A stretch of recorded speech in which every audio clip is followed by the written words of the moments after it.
네, 안녕하세요. 2022년 국민대학교 대학 혁신지원 사업 성과 페스타라는 멋진 자리에서 발표할 수 있게 해주셔서 감사합니다. 저는 2022년 동계 학부생 연구 인턴십에서 최우수상을 수상한 정보보안나무수학과 19학번 김민지입니다. 발표 시작하도록 하겠습니다. 네, 발표 순서입니다. 우선 연구 배경에 대해서 먼저 소개를 드리고 연구 내용 및 결과, 향후 계획 순서로 발표하도록 하겠습니다. 여러분 혹시 이게 무엇인지 아시나요? 제가 밑에 출처를 달아놔서 약간 스포일러가 되었는데 공인인증서 화면이죠. 저도 이 공인인증서를 사용을 하고 있습니다. 그래서 제 공인인증서를 캡처를 해서 한번 가지고 와 보았는데요. 이 공인인증서를 잘 보게 되시면 제 연구 주제 중 키워드 하나가 들어가 있습니다. 바로 이 부분에 RSA 인크립션이라고 하는 RSA 암호가 등장을 하게 되는데요. 잘 보시면 위에 RSA 인크립션 하고 서명 알고리즘으로 사용이 된다는 것을 보실 수 있습니다. 이 공인인증서를 조금만 더 자세히 보도록 하죠. 자세히 버튼 탭을 눌러서 자세히 들어가 보게 되면 두 번째 줄 공개키 정보에 RSA 2048비트라고 하는 정보가 나와 있습니다. 이 RSA에서 2048비트의 키를 사용한다는 것을 의미를 하는데요. 제 연구 주제를 한번 소개를 해보죠. 이게 바로 제 연구 주제입니다. 여기에 등장하는 이 RSA라고 하는 놈이 아까 그 공인인증서에 등장하는 RSA와 같은 암호입니다. 여기서 이 RSA 비밀키 연산 고속화에 관한 연구를 진행을 하였는데 이 RSA 비밀키 연산은 무엇일까요? 공인인증서에 나왔듯이 전자서명으로서 RSA 암호가 사용이 됩니다. 이 전자서명으로 활용이 될 때는 세 가지 순서에 맞춰서 진행을 하게 되는데요. 가장 먼저 키 생성을 하고 그 다음 서명을 생성한 다음 그 생성한 서명을 가지고 검증을 진행하게 됩니다. 이때 서명 생성에 해당하는 부분이 바로 비밀키 연산에 해당을 하게 됩니다. 이 표는 한국인터넷진흥원에서 발표한 문서인데요. 비밀키와 공개키의 비트 길이를 비교한 표입니다. 보시면 비밀키의 비트 길이는 2048비트부터 시작을 해서 길게는 15360비트 정도는 굉장히 긴 길이의 비트 길이를 가지고 있죠. 이에 반해 오른쪽 공개키 비트 길이를 보시면 2048비트든 15360비트든 상관없이 일반적으로 17비트라고 하는 굉장히 짧은 길이의 공개키를 사용을 하고 있습니다. 그런데 이 한국인터넷진흥원에서 발표한 것이 또 하나 있습니다. 바로 2030년 이후에는 지금 사용하고 있는 2048비트는 사용을 하지 말고 3000비트 이상을 사용할 것을 권고를 하고 있는데요. 이렇게 2030년 이후에는 3000비트 이상, 최대 15036비트까지 사용을 해야 되는데 공개키는 여전히 17비트인 거죠. 따라서 비밀키 연산이 훨씬 느릴 수밖에 없는 상황인 겁니다. 따라서 제 연구 주제는 RSA 비밀키 연산, 이 느린 비밀키 연산을 한번 고속화를 해보자 하는 연구를 진행을 하게 되었습니다. 이때 윗줄을 보게 되시면 바레트 리덕션과 몽고메리 리덕션을 기반으로 한 이라는 굉장히 어렵고 이해하기 어려운 문장이 있는데요. 이 문장을 조금 더 이해하기 쉽게 설명을 드리기 위해서 이렇게 한번 바꿔보았습니다. 어떤 두 가지의 기술을 사용을 해서 RSA의 비밀키 연산을 고속화해보는 그런 연구를 진행하였습니다. 다음은 연구 내용 및 결과입니다. 앞서 설명드렸던 배경과 마찬가지로 어차피 2030년부터는 지금보다 더 긴 키를 사용을 해서 이 RSA 연산을 해야 하는데 그럼 비밀키 연산을 한번 고속화를 해보자 하는 생각을 하게 되었는데요. 여기서 깜짝 퀴즈가 나갑니다. 여러분 혹시 1, 2, 3, 4, 5, 6, 7, 8, 9, 10에 1, 2, 3, 4, 5, 6, 7, 8, 9, 10 제곱승을 1000으로 나눈 나머지를 계산할 수 있으실까요? 이거는 저도 계산을 하기가 힘들고 컴퓨터한테 맡기면 그래도 해내기는 하겠죠. 이 복잡한 연산이 사실 RSA의 비밀키 연산과 동일합니다. 이 RSA의 비밀키 연산이라고 하는 것은 아까 그 돌발 퀴즈와 또 동일하게 어떤 정수 m의 d제곱을 해서 n으로 나눈 나머지를 구하는 연산인데요. 여기서 n으로 나눈 나머지 값을 계산을 해야 하기 때문에 당연히 나눗셈 연산을 사용을 하게 됩니다. 그러면 이 나눗셈 연산 말고 곱셈 연산을 사용을 하면 어떻게 될까요?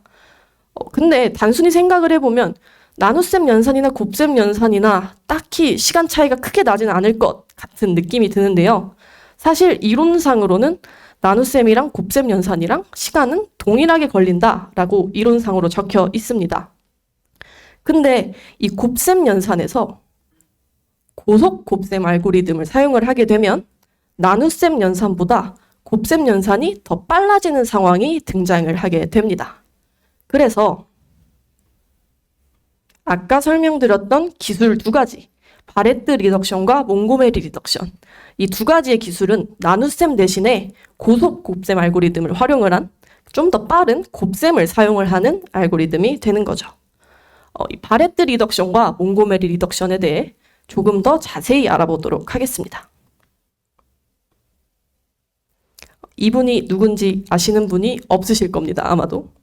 네, 밑에 출처에 살짝 적혀 있는데요. 이분은 피터 로렌스 몽고메리라고 하는 분이고 1985년도에 몽고메리 리덕션이라는 알고리즘을 발표를 하신 분입니다. 그럼 다음으로 소개드릴 분은 폴 바레트라는 분이 나와야 하는데 안타깝게도 인터넷에 사진이 올라와 있지 않아서 사진은 가져오지를 못했습니다. 1986년도에 발표된 알고리즘이고요. 이 바레트 리덕션과 몽고메리 리덕션, 이 두 가지 알고리즘은 나눗셈 말고 곱셈을 사용한다라는 것 말고 특징이 하나 더 있습니다. 바로 근사값이라는 것을 사용을 하여서 고속화를 하는 그런 알고리즘인데요. 여기서 등장하는 근사값은 무엇일까요? 이 근사값은 사실 도박의 야바위라는 게임과 굉장히 비슷합니다. 다이아몬드가 하나 있고 그릇에 그 다이아몬드를 담아서 뒤집어서 놓습니다. 그리고 똑같이 생긴 그릇을 여러 개 더 가지고 오죠. 이 세 가지의 그릇을 마구 뒤섞었을 때 다이아몬드가 어디에 있는가를 찾는 문제가 바로 도박의 야바위죠. 근데 이 알고리즘 상에선 사실 매우 똑같은 건 아닙니다. 이 중에 하나를 뒤집어서 다이아몬드를 찾아야 성공, 못 찾으면 실패지만 알고리즘은 그렇지가 않죠. 이 세 가지의 그릇을 그냥 다 뒤집어 보면 되는 겁니다. 그래서 세 가지의 후보 중 하나의 정답이 있으니 나올 때까지 세 개를 다 뒤집어 보는 그런 알고리즘이 바레트 리덕션에 해당을 하고 두 개의 후보 중 하나의 정답이 있는 것을 몽고메리 리덕션이랑 동일한 알고리즘입니다. 저는 이러한 바레트 리덕션과 몽고메리 리덕션을 한번 적용을 하여서 비밀키 연산, 속도를 직접 측정을 하였는데요. 인턴십 기간 내에 연구 결과를 내기 위해서 직접 모든 걸 구현을 하지는 못하고 오픈소스 라이브러리, FLINT라는 라이브러리를 가지고 와서 사용을 하여서 구현을 하였습니다. 이때 RSA 파라미터에 대해 좀 봐야 하는데요. 앞서 말씀드렸듯이 한국인터넷진흥원이 권고를 한 2030년 이후엔 3000비트 이상을 사용을 해라 라고 권고를 했기 때문에 3000비트 이상의 RSA 파라미터에 대해서 속도를 측정하였습니다. 다음은 속도 측정 결과표인데요. 굉장히 이해하기 어렵고 숫자가 많습니다. 이 중에서 4096비트에 해당하는 것만 좀 자세히 살펴보도록 하죠. 주황색에 해당하는 것이 일반 모듈러 지수승 알고리즘이고 노란색이 바레트 리덕션을 적용한, 초록색이 몽고메리 리덕션을 사용을 한 그런 알고리즘입니다. 측정을 하여서 보았더니 그냥 일반 모듈러 지수승 알고리즘이랑 몽고메리 리덕션을 적용을 한 거랑 불과 0.02m초 차이가 나질 않습니다. 그렇다면 바레트 리덕션은 조금 더 차이가 많이 나 보이는데 사실 이마저도 속도를 직접 측정한 결과를 보면 0.066m초밖에 차이가 나지 않는 것이죠. 이렇게 고속화 알고리즘을 적용을 해서 전후 속도 차이를 비교를 해보려고 했더니 크게 차이가 나지 않았다는 것입니다. 이러한 연구 결과를 저는 논문으로 작성을 하여서 2023년도 한국통신학회 동계 종합학술 발표에 논문을 투고를 하였습니다. 그리고 포스터도 만들어서 직접 가서 발표도 하고 여러 좋은 발표들도 듣고 왔는데요. 여기까지가 제가 동계 인턴십 기간 동안 진행을 했던 연구 내용 및 결과이고, 이 연구 주제에 대해서 조금 더 업그레이드를 시키기 위해서 학기 중이지만 지금도 시간을 내서 조금씩 하고 있습니다. 이게 원래 연구 주제였죠. 어차피 긴 키를 사용해서 연산을 해야 하니 느린 비밀키 연산을 고속화를 해보자 라고 하여서 방학 동안 이제 뭐 나눗셈 대신 곱셈을 쓰는 알고리즘도 사용을 해보고, 그리고 근사값이라는 것을 한 알고리즘도 사용을 해보았는데, 어쨌든 큰 결과가 차이가 나지 않았으니 다른 고속화 기술에 대해서 현재 연구를 진행을 하고 있습니다. 네, 여기까지가 제 발표였습니다. 혹시 질문 있으실까요? 네, 이상으로 발표 마치도록 하겠습니다. 감사합니다.